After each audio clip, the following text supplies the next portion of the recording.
hey, Hillary, hey, Mel, I have to make money. If I don't make money, I can't pay the bills. People are saying, on one hand, yeah, it's great. I want to have that balance, but how do you do it? How do you make that a reality? Yeah. Here's the first thing that I think that we all need to understand. Why do we need to make the money? Because it isn't for the money. We think we want financial freedom. Financial freedom is the most rudimentary freedom you can ask for. It's not the money we need. It's the richness it provides in experiencing life that we need.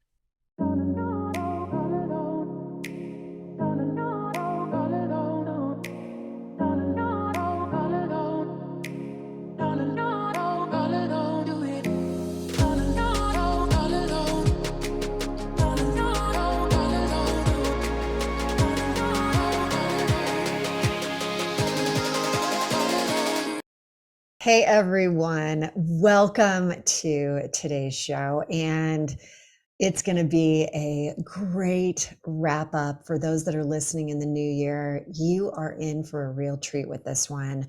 Why? Because how many of us don't even realize why we have weird things happen when we start talking about finances. We have weird things happen when we hear money, or do you have a rich, or is your business in a rich position? Why is that? And today I have somebody coming on. His name is Mel Abraham. He is somebody that I personally have worked with. I have admired for years. And when I first heard him talk, all I thought was, how do I start working with him? I need this. We all need to up level ourselves. And in the book, The Relaunch, Spark Your Heart to Ignite Your Life, what did we talk about in one of the chapters? We talked about like bag lady.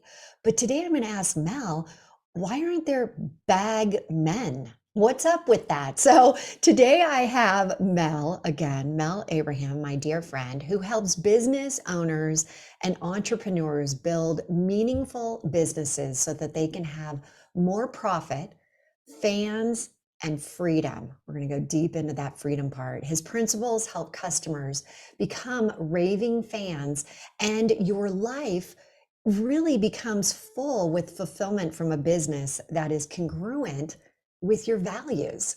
It's in alignment with your higher vision. You always hear me talk higher self. This is the higher vision, and it's connected to all stakeholders at an emotional level. You guys are starting to see why I love this guy.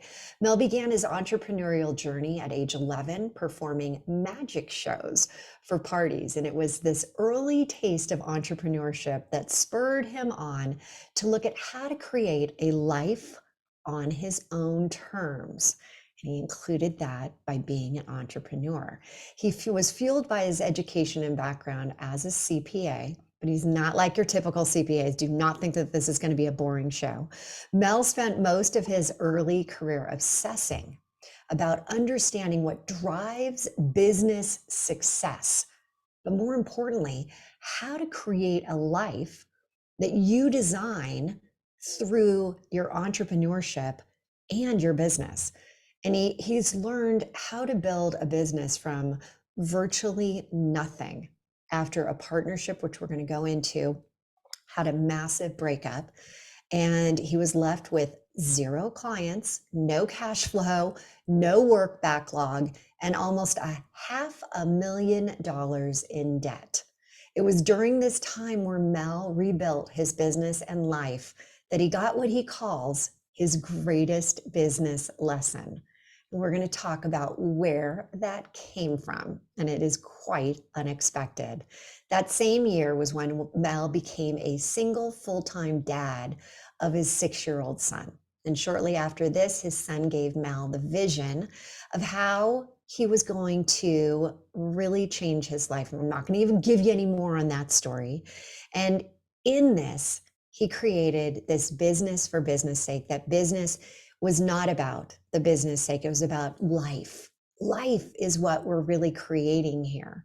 And more importantly, he wants to get that meaning of business out there into your hands so that you can start to have the life that we all are craving, and not feel like we are under this umbrella of finances that's so heavy and weighted on our shoulder, but literally take it away, see the sun. Let's talk about, the pot of gold at the end of the rainbow here. Mel, welcome. That was a really great introduction.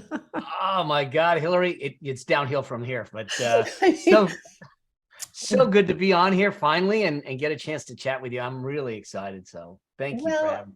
I think that there's always this, and I'm going to go straight in before we even get to the significant relaunch story.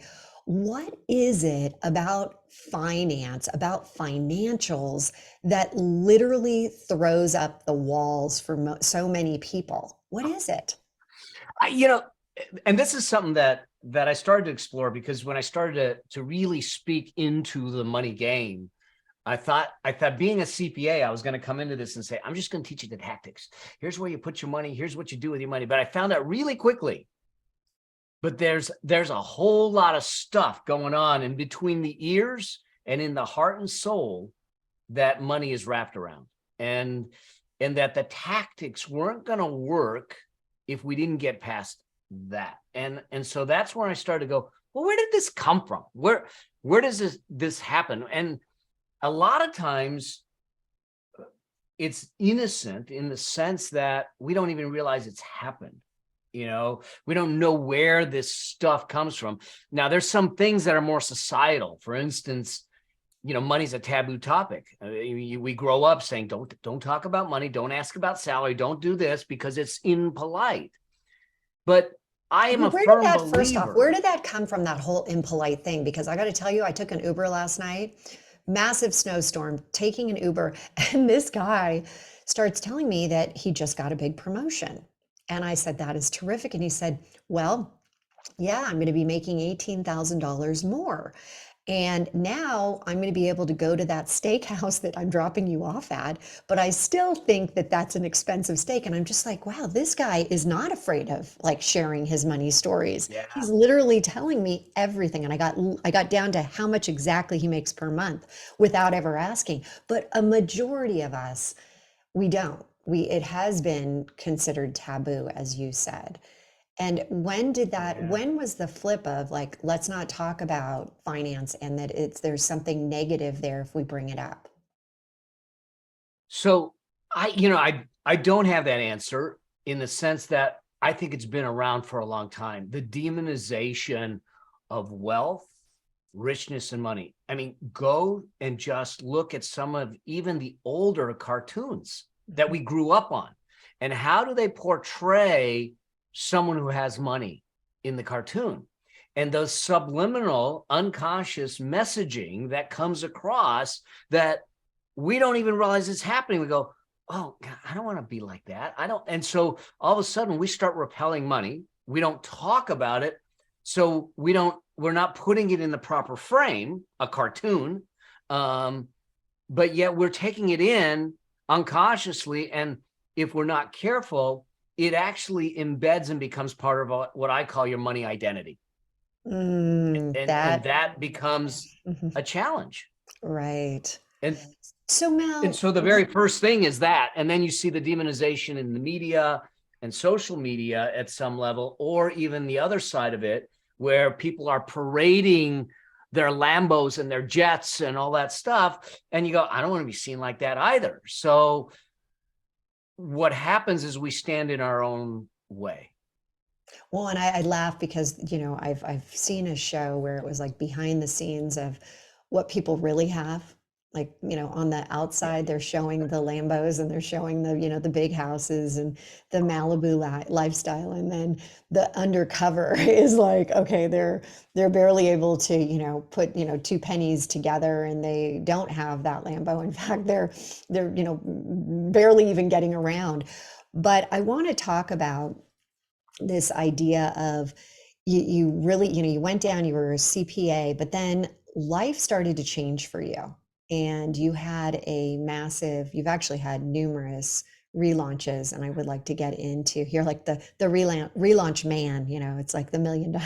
Who was that? Who is the guy? The million. He was. He had all the different parts. A $6 million man. Well, you're like the million, Yep. million, million man of relaunches. So, what would you say here, as people are listening in? What were your significant relaunches that got you to be able to say, hey, I want to help people figure out their, as you said, money identity? Yeah. Well, I think that the first relaunch was, and you mentioned it at the beginning, was at the hands of a 6-year-old child. And it wasn't what got me to sit back and say, I want to help people. It had me look at things and say, how do I be a better dad? How do I do money and business differently so I can be the best dad possible? And it was really out of that, because like you said, I had a partnership. I was doing well. I thought, and then the partners decide they're going to push me out the door and say, we don't want to be partners with you anymore. And here I am struggling, saying, I got no cash flow. I got no clients. It's the year that I became a full-time dad of my boy. And I did what most entrepreneurs do. You put your head down, you dig your heels in, and you start running the miles. And I got on the treadmill and I started running, and all of a sudden I start getting clients. I start getting cash in. Things start looking good. I think, we're going to do this. We're going to do this. And then Jeremy, my son, comes running in from school. And he says, Daddy, I drew a picture of you at school today. And so I kneel down, and there's this picture of me and blue felt tip pen, stick figure, standing in front of 2 computer screens with a phone in each ear and another phone on the desk ringing. And in that moment, I said, oh, I am screwing this thing up badly. Now, there was this urgent pull to go, Jeremy, I need to do this. I was going to justify it. I need to do this. We need the profits so we can do the things we want to do. And it's for you that I do this. Now, that is one, you start to think about what that would have done to him. But the reality is that once I stepped back, because I had so many people in my ear saying, Mel, you just have to get work-life balance. And I go, wait. Balance insinuates you have 2 counterbalancing weights playing tug of war with each other so they just don't move. Mm-hmm. That's not life. And so it isn't really about balance. And when I realized it was really about harmony, then I had to look at it and say, how do I do money? How do I do business differently? So I serve the greatest gift, and that was being a dad. Because instead of looking at him saying, dude, we need the profits so we can do the things we love to do. He didn't care about my profits. He cared about my presence with him. And that's when I started to rethink what it was I did and how I did it. It doesn't mean that it was easy, but full circle, what really happened is that the lessons that I learned to do money differently, to do business differently, to give me the freedom and the flexibility to be with him at his practices, to be a dad. Now he's 32 years old, 1 grandchild, another grandchild on the way. And we're best of friends. And that wouldn't have happened without conscious, intentional. You know the song "Cats in the Cradle"? Cats in the Cradle. Yeah. I mean, I'm listening. It's in my head right now. I got the tune, rolling. When are you coming, Dad? All that. And I think that you at that point saw something and realized that the almighty dollar, working yourself to the bone, is not going to get you connected to have, as you said, the harmony of life, right? This balance. And there isn't this pendulum that's just, can keep you right there. There's always going to be relaunches, and you were relaunching through, this terrible thing that happened at your work. We've discussed the terrible thing that happened, with one of my companies, where you often sit there and say, what the heck happened? But it changed. That relaunch significantly brought you to a point where you were able to see your son's picture and say, you know what, I'm not going to do this. But you're a single dad, and you still have to, and I get this a lot with my clients. Hey, Hilary, hey, Mel, I have to make money. If I don't make money, I can't pay the bills. I can't. And it's that point I'd love for you to talk about where people are saying, on one hand, yeah, it's great. I want to have that balance, but how do you do it? How do you make that a reality? Yeah. So here's the first thing that I think that we all need to understand. Why do we need to make the money? Because it isn't for the money. We think we want financial freedom. Financial freedom is the most rudimentary freedom you can ask for. It's not the money we need. It's the richness it provides in experiencing life that we need. It's that peace. And when we start to understand that, then we look at money through experiences. I still believe that the best measure of wealth isn't dollars or pounds or euros. It's time. It's minutes and it's moments. And when we're willing to measure the wealth of our life, the richness of our life in the moments that we control, now we have something to create richness. And I knew that I had to control the moments with Jeremy and to create special moments with him, even though I had to work. And one of the ways we did that is I created a calendar. And on that calendar were red zones. Those red zones were his. Never moved, never adjusted, and never came up with an excuse. If a client didn't understand, they weren't a client for very long. And so I came back at it and saying, my values are this. And if I'm going to be valuable to you, I have to serve this way. And so Jeremy always knew the red zones were his. He always knew when I was traveling, but he also always knew that he was the priority. And if he needed something, everything would get cleared. And it was how we experienced the moments that we did share.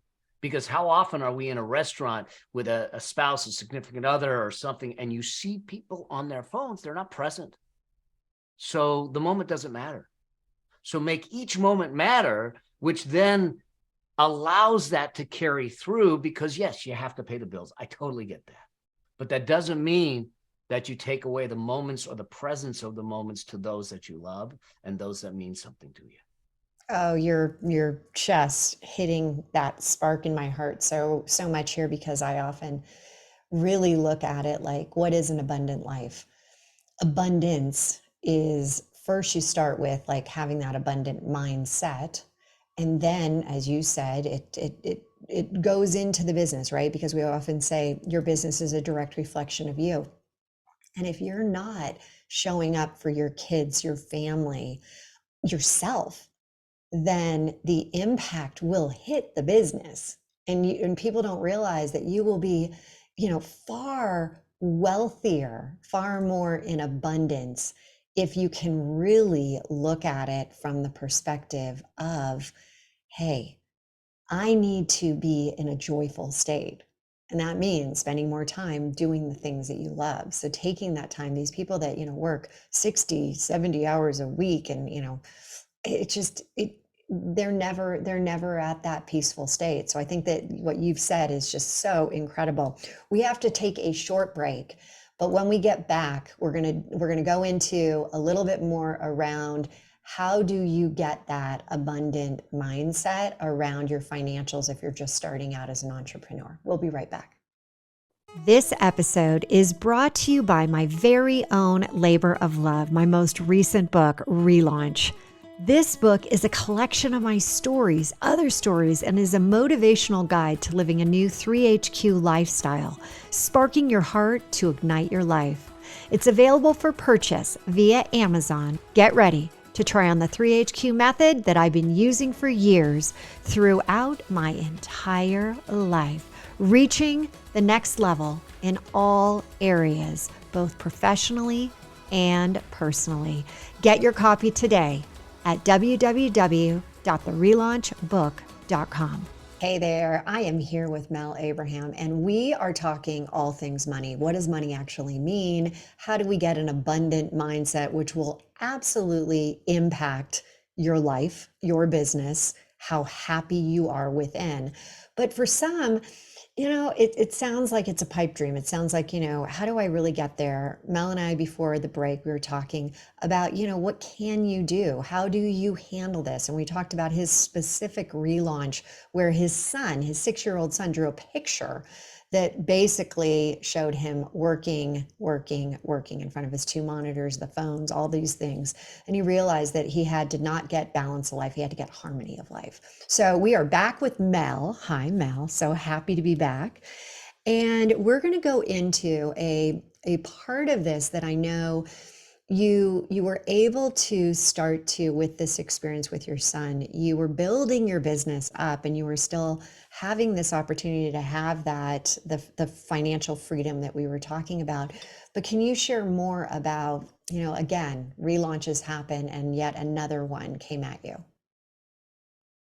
Yeah, I guess they say that if you don't get the message the first time, it's going to keep coming louder until you finally get the message. And I think this was the loudest message I could have gotten. I'll just kind of set the stage because it was 2019, so it was pre-pandemic. Things were going well. I'm effectively, we were financially free, doing what we want to do. I was traveling the world and I was speaking. And I'm in a great relationship with my beautiful bride and all that. And I literally got off of a G5, a private jet that I had flown home on. Not mine. So someone else paid for it, which is a good way to do it. But the fact of the matter, and I only tell you this not to impress you, but to tell you where my life was. It felt like it was hitting on all cylinders. And literally 2 weeks after I stepped off that jet, I found myself in a hospital bed hearing 3 words: you have cancer. And what happened was, they found out what they thought was a 5-centimeter tumor in my bladder. It turned out to be 7.5 centimeters. And now I'm not that anyone is, but I didn't have the risk factors of cancer. No one in my family's ever had cancer. They said bladder cancer, the average age is 73. I looked at it, I said, unless mom lied on the birth certificate, I'm not close to 73. I'm not a smoker. I'm not really a drinker. How did this happen? But what I knew in that moment, did you have because symptoms? Did you have symptoms so coming up to this? I did. The only symptom I had no pain, but I had blood, being blunt, I had blood in the urine that I was ignoring. And I was ignoring, but for my beautiful wife, who I said something to, and she said, we need to get you in. And she wouldn't tell me what she thought it was. Now, she's been in the medical field, so she had an idea what it was. She wouldn't tell me what it was. So I did the worst thing you could ever do. I went to Dr. Google and I started searching. And Dr. Google is an evil doctor. Oh my God. So, but the bottom line is that as I'm getting ready to go in for surgery, the surgeon comes in and says, you know what we're doing here? I said, yeah, you're going to get rid of this thing. And he said, yeah, but. And you're like, oh, what do you mean, but? I'm ready to go in surgery. I don't want to hear but. And he says, it's on top of the prostate. So I don't know right now if we're going to have to remove the prostate. I can't see the ureter on the right side. So we might have to put a tube and a bag in for the kidney. And he says, and if it's really bad, you stand the chance to lose your bladder. So now I realize the seriousness of it. Now I realize that my whole life could be changed. My whole life could be different. Everything was thrown up in the air. And so I sat back and I said, I said to my wife and my son were there, and I said, we'll fight this. We'll beat it. But I knew that I had to be 100% focused on my health and my healing and my fight, and not on the business, not on the finances. And the gift that came from Jeremy when he was 6 was the structuring of the finances and the money and the business in a way that I had to fight the cancer psychologically, physically, medically, spiritually, energetically, but I didn't have to fight it financially. And that gift of the flexibility to sit back and say, we're okay financially, let's now focus on healing, was huge. But it didn't really hit home for me about the need for this or the value of this until almost a year later when the pandemic hit. And I watched people struggle financially. And I said, if they just did what I did based on what Jeremy taught me, they wouldn't have struggled in the pandemic. And that's when it hit me. Because up to that point, I spiraled about trying to find something to blame on the cancer on. What did I do? Who did I do wrong to? What did I eat? What happened? And I couldn't find it. And it was a dark, spiraling down, resentful place for a period of time. And it was this whole idea of finding the why.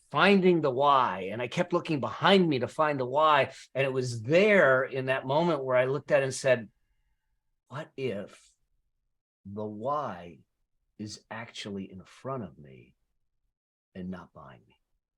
Mhm. And That's great. now I have the opportunity to give the cancer the meaning I want to give it.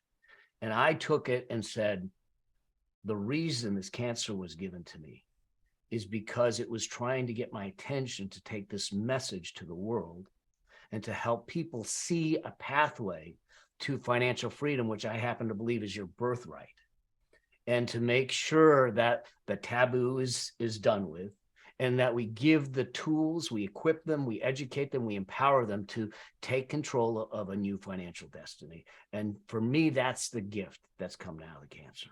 Well, thank God that you have taken that approach. And I do like that, in one regard, you said that, that you either have to learn from the lesson or they keep repeating. And you're like, okay, wait, I've now absorbed this. I understand this. I've learned, but I'm moving forward. I'm looking forward to that why of where I'm going. So, with that said, and that is just, incredible because we always think, just when we're getting through one relaunch, something else happens. And, as we've said before, together, that it's life, right? Life is about relaunches and what's going to happen. But you mentioned if you could only let people know what they should be doing during COVID, during times where you get sick, during times where you have relaunches. Can you share with us what do you recommend to people? Like, is there a process? And, is there some takeaways that people can be right now? Yes, this is what I need to be doing. Or I'm not doing it now. I better figure out how to get in touch with Mel. Yeah. So I think there's a couple things. And the first place to start is actually the stories in our head, because we have to separate it. Here's what happens. Just give you the kind of what happens is most of our financial education is through observation. It's caught, not taught, because we don't teach it in school. There's only 14 states, I believe, that require money teaching in high school. But so we're observing our parents, we're observing our neighbors, we're observing the media, and we take that in. But the problem is our brain interprets it. It gives it the meaning we choose to give it. They're greedy. It's bad to have money, whatever that interpretation is. But that interpretation is what leads to our identity. And when you lead to that identity, it impacts our behaviors. And our behaviors are actually what set our money set point. Our behaviors are what set our wealth. No one has money problems. We have behavior problems. Where you are financially is a result of behaviors, choices, decisions, and habits of the past. Let's And talk it's about some of confronting. those. Let's talk about some of those behavior problems. What are the most common ones that you see with entrepreneurs? Part of it is probably FOMO is one, where you are comparing yourself to someone else. Someone down the street just bought a Denali and you go, oh, I got to go get one. Okay. A dear friend of ours, I happen to drive a Tesla.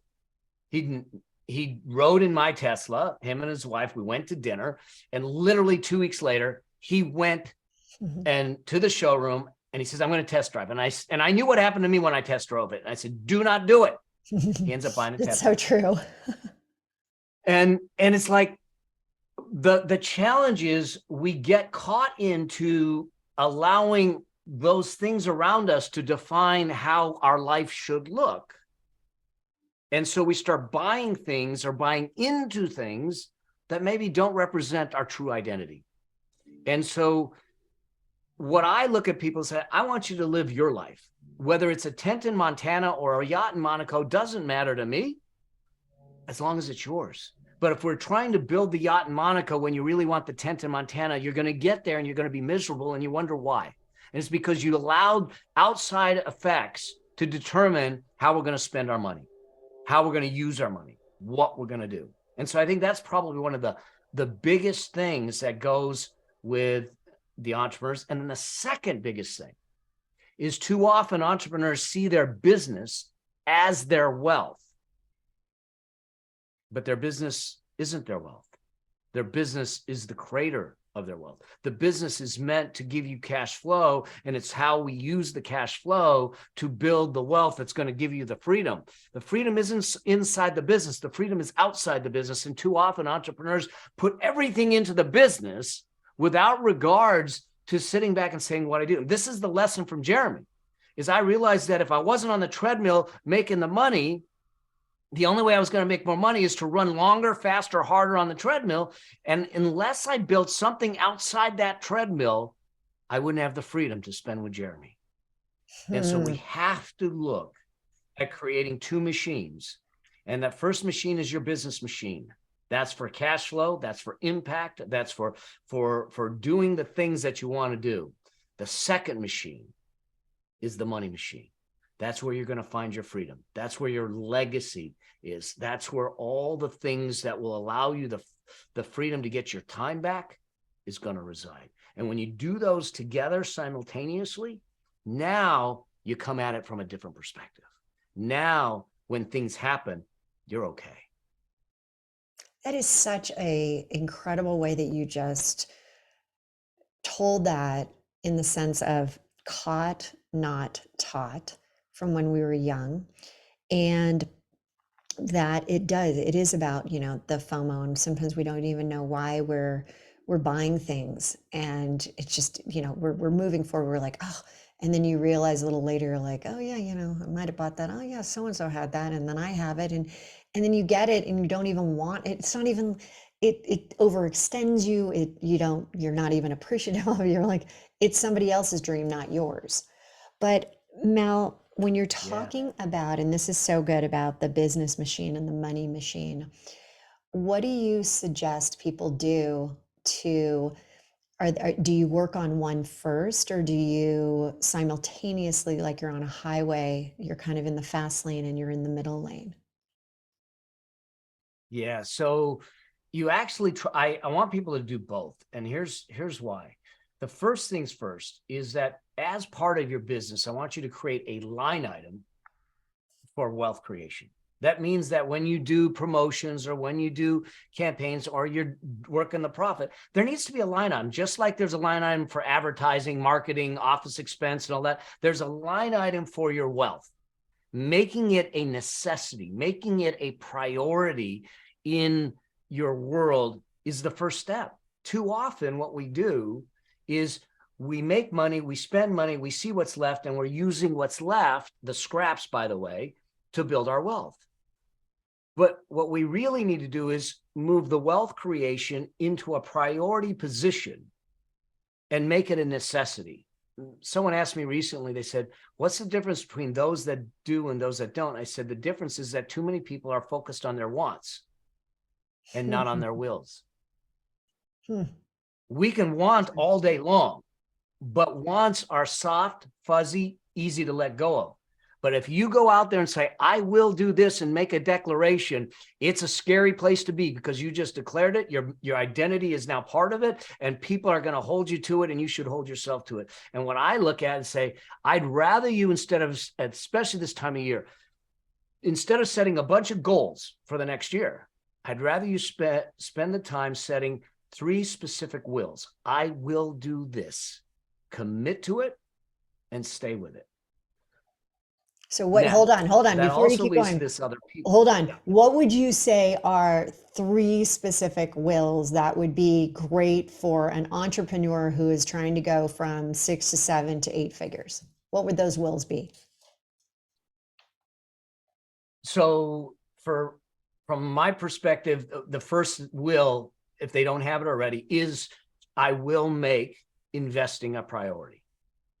So what that means is you're going to put things on the back burner like, well, what are the people going to think if I don't drive that expensive car or where I live, those kinds of things. So that's the first will. The second will is I will critically examine my values and make sure that all decisions are driven by my values, so I'm congruent and in alignment with what I'm doing. There's plenty of people that have a lot of money, and because they're inconsistent with their values, they can't figure out why they're miserable. Mm-hmm. But it's because there's an inconsistency, there's a conflict with their values.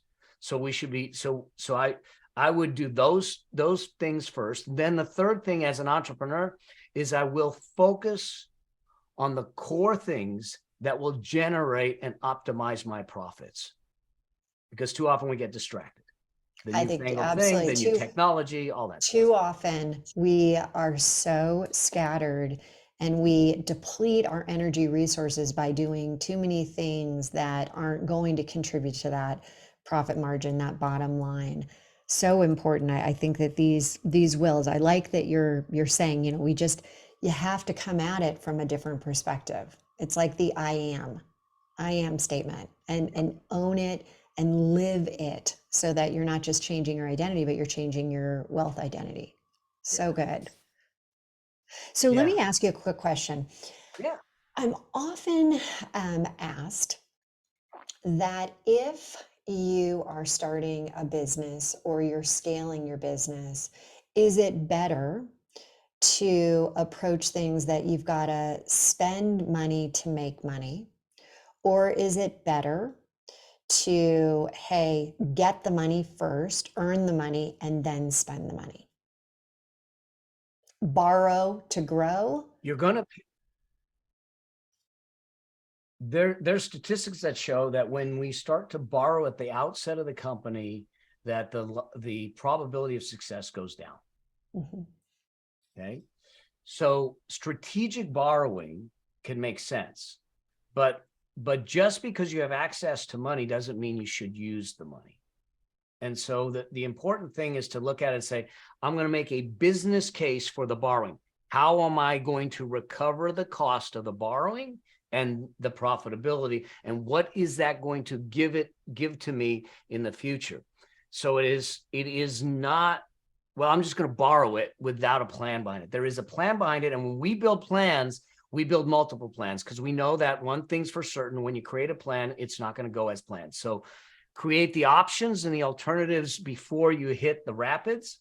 Now, when you hit the rapids, you have options already in place, and you have a specific way that you intended to pay the loan back, plus the interest, and have profits in it. Now, all of a sudden, it starts to make sense. But every dollar we spend in our business should be a strategic dollar with a return on investment coming back in either efficiency, time, or profitability. So as we go into this break, I want to throw out there what we're going to talk about when we get back is there are a lot of people that you think have successful businesses that have zero profit margins. They're not bringing any money home. And I am going to come back with Mel, and we're going to discuss what you can do to change that future problem into progress for your own business. We'll be right back. This episode is brought to you by my very own labor of love, my most recent book, Relaunch. This book is a collection of my stories, other stories, and is a motivational guide to living a new 3HQ lifestyle, sparking your heart to ignite your life. It's available for purchase via Amazon. Get ready to try on the 3HQ method that I've been using for years throughout my entire life, reaching the next level in all areas, both professionally and personally. Get your copy today at www.therelaunchbook.com. Welcome back. I'm here with Mel Abraham, and this is the segment that you're not going to want to miss, because for some of us, we get the train starts to roll and we're like, I gotta, spend more money, I gotta make this happen, this is my time. And then all of a sudden you realize that you're spending more than you have in your profit margins. There's nothing to take home. And so, Mel, what do you do if you have gotten yourself into a position like I just said? Is there something that you can offer, some sound advice for the listeners? Yeah, I think the first thing that you want to look at is first, what are your core revenue drivers? What products, services, or anything are the highest profit margins that you're doing? And look at that 80-20 rule, the Pareto's principle, because there's a lot of times we have products and services that we provide are not highly profitable, but they're taking a lot of time and they're taking a lot of effort and they're taking a lot of expense. So you're going to look at the top line revenues. The second thing is you're going to scrutinize every dollar that goes out.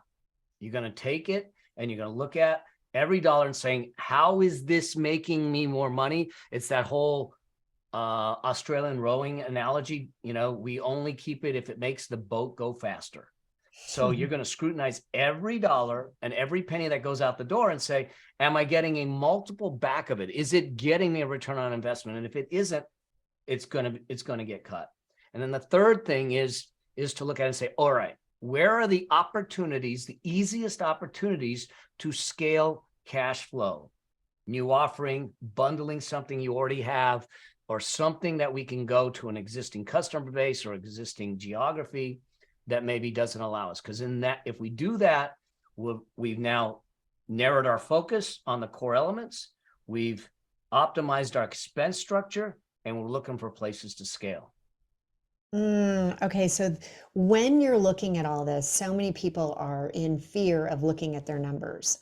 And there's often times where, people, especially women, I've found have real, the money stories that we were talking about, that it's almost avoidance. Like, I don't want to look at it. I'm not good at math. I've never understood it really. So then we hire somebody and we just allow them to take over.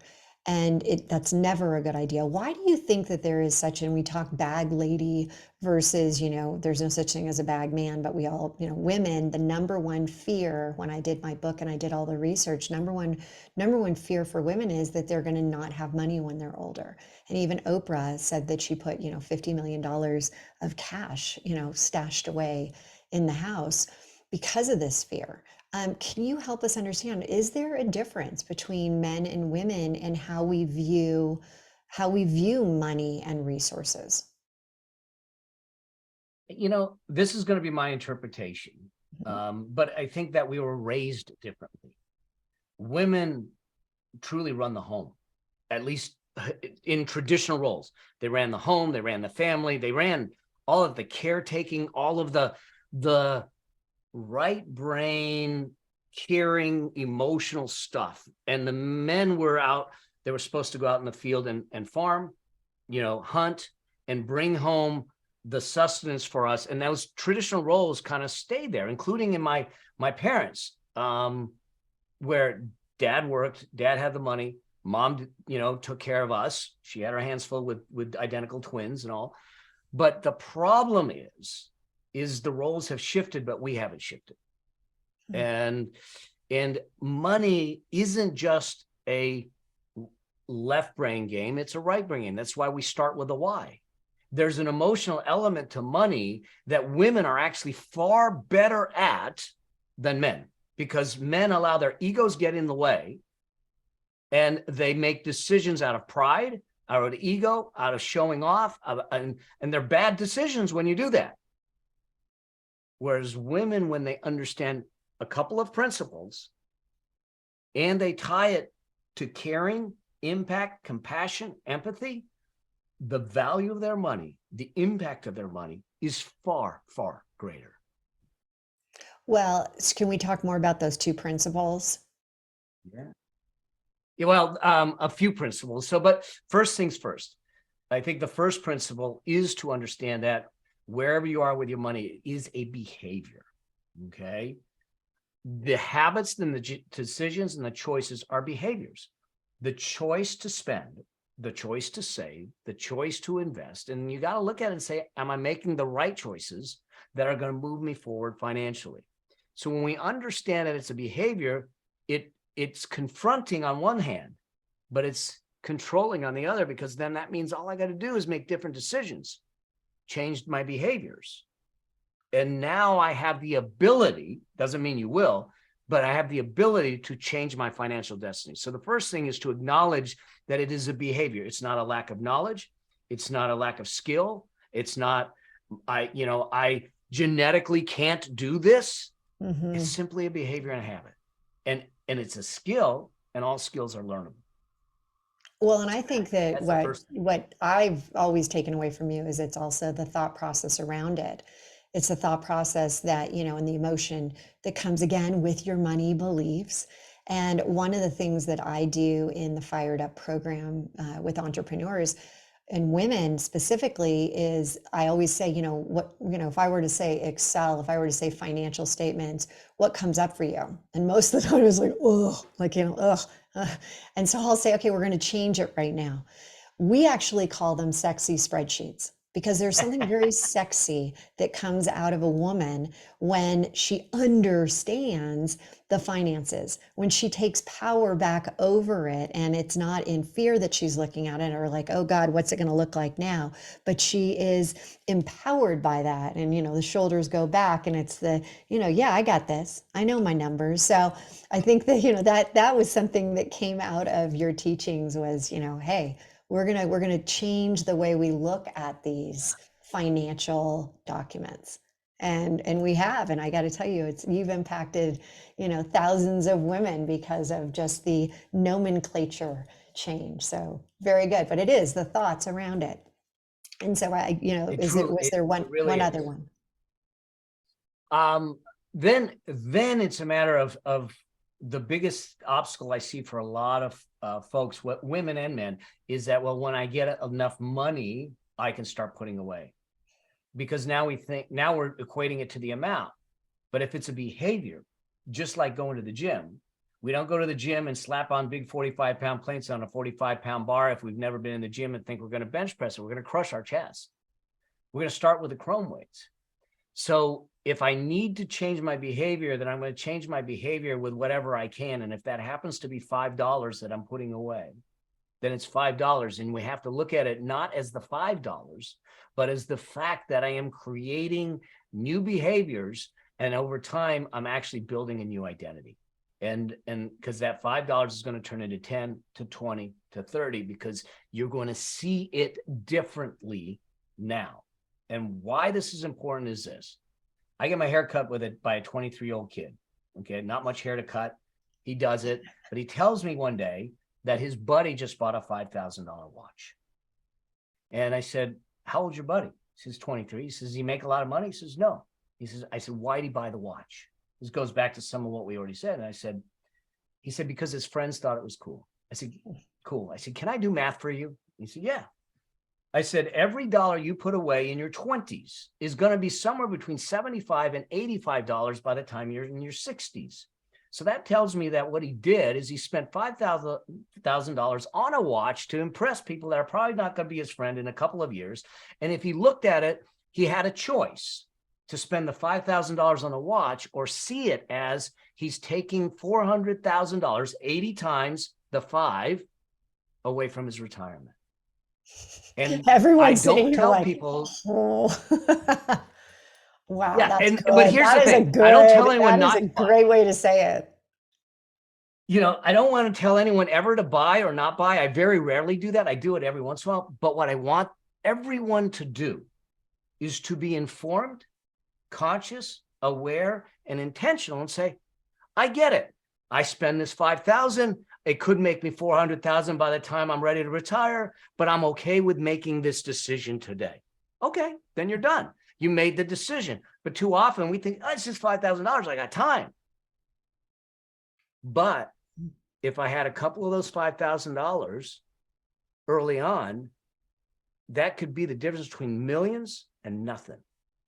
Okay, Mel, I got to ask this question. If you're starting a business based on this principle that you just talked about, how much should you be willing to invest in the company because you do realize that you're investing in the company before, or, until you say, hey, I've done enough. I really need to stop. This isn't working.